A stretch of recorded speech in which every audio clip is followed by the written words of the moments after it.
estado manipulando toda esta situación. Y es algo que el sector campesino no desconoce porque ellos mismos me lo han dicho.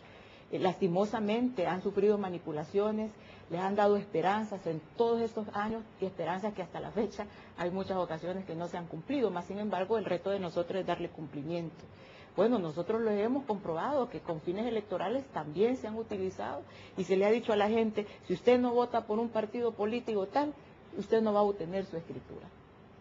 Y lo ha dicho el sector campesino y no es un invento, ellos mismos lo han manifestado y nosotros en otras oportunidades pues que lo hemos comprobado. Entonces, por es que la deuda que existe, por ese manipuleo electoral, por ese manipuleo político, por ese manipuleo partidario.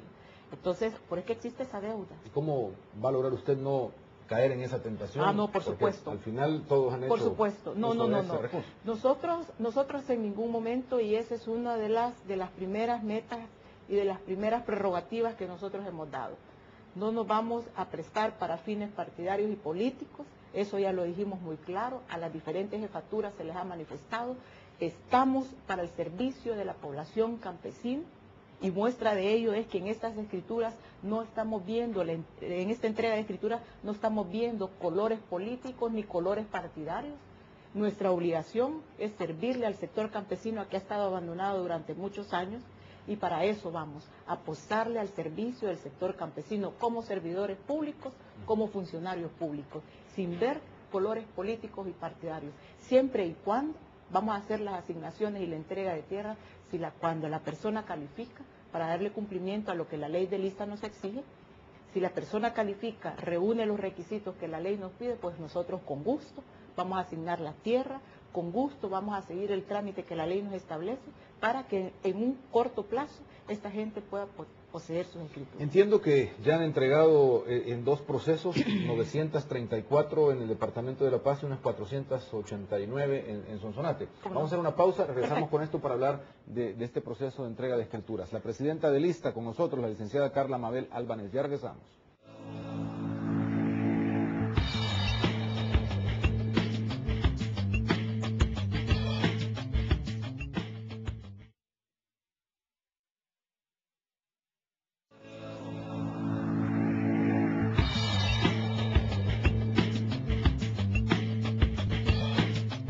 Esta mañana hablamos del trabajo del Instituto Salvadoreño de Transformación Agraria y del proceso de escrituración que se está realizando en esta institución. La licenciada Carla Mabel Albanés, presidenta de lista, nuestra invitada esta mañana. Ustedes ya han empezado el proceso, que es bastante rápido. Cuando hablamos de que había una deuda tan grande de escrituras, bueno, ustedes están saldando esto en los primeros meses. Para entender primero, entonces no era tan difícil la cosa. No, esto te da pie de que no es difícil. Y esto corrobora una vez más lo que te estoy diciendo de cómo es que se ha utilizado el ISTA, para qué fines se ha utilizado el ISTA. Y si yo te estoy diciendo que para el próximo año tenemos la meta mínima de entregar 10.000 escrituras, es porque le vamos a dar cumplimiento a eso. Entonces esto te demuestra de que no es difícil. En ningún momento es difícil darle la seguridad jurídica al sector campesino. Pero lo que pasa es que existían muchos intereses, tanto internos como externos, como para hacer esto burocrático, como para entretener al sector campesino, como para no darle importancia al sector campesino. Nosotros como nuevas autoridades estamos dispuestos a reivindicar esa lucha campesina de poder obtener su seguridad jurídica.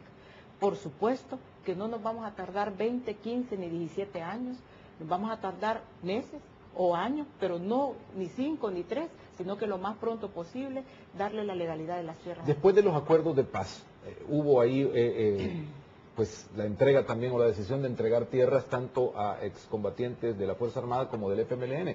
Eso en esta etapa, ¿cómo está? Porque entiendo que han habido también reclamos en ese sentido. Sí, pero es lo que yo te decía. Por ejemplo, al sector de los lisiados ha sido manipulado. Todos están en la misma etapa. Todos están en la misma historia que han sido manipulados para bien o para mal. Toditos los lisiados de guerra, los expatrulleros, los excombatientes del FMLN, todos están en las mismas circunstancias.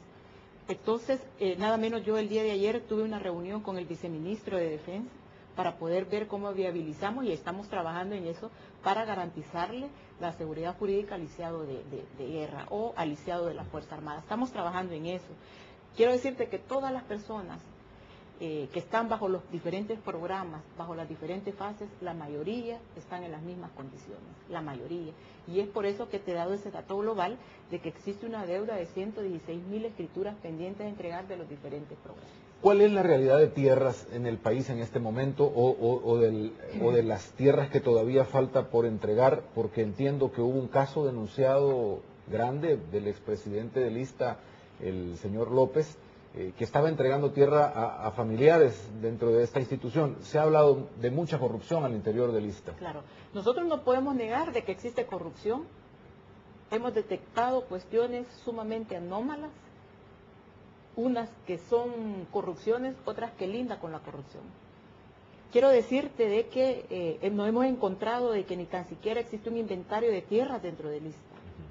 ¿Cómo es posible de que no exista un inventario de tierras? ¿Cómo es posible de que Lista como tal no esté sabedores de cuáles tierras dispone? ¿Con qué fines han sido utilizados? ¿Para el servicio de quiénes están estas tierras? Entonces, y no lo digo yo. ¿Cómo no existe un inventario de tierras? No existe un inventario de tierras, y no lo digo yo, Rafael. Lo dicen las observaciones de la Corte de Cuentas de la República, que una de las primeras observaciones es que se dé un inventario de tierras. Mas, sin embargo, por falta de voluntad o por otros intereses o por otros fines no existe un inventario de tierras. Bueno, hay que preguntarle a las autoridades anteriores, a las administraciones anteriores. Mas, sin embargo, nosotros sí estamos trabajando en eso. Y es lo que tú dices, por eso se da un manipuleo, un favorecimiento a personas que ni tan siquiera clasifican para entregarles tierras. Entonces, ¿qué interés existen o existieron? Bueno, la población se da la respuesta. Y la población nos dice, mire, existe tanta tierra en tal lugar y lo tiene fulano sulanito. ¿Va? Entonces, contra esas arbitrariedades, contra ese favoritismo, contra esas ilegalidades, contra ese favorecimiento, nosotros también tenemos ese reto de trabajar. ¿Quiere decir que no pudiéramos seguir, o el Lista no pudiera seguir con un mapa exactamente dónde están esas tierras entregadas? ¿O cómo es que debería funcionar el inventario? Tenemos identificadas qué tierras se han entregado, pero no tenemos identificado cuáles son las tierras o los bienes que Lista como tal tiene. Más, sin embargo, nosotros estamos trabajando en eso. En primer lugar, para identificar cuáles son las propiedades que tiene Lista, quiénes las tienen, quiénes están asignadas, a quiénes se les ha favorecido.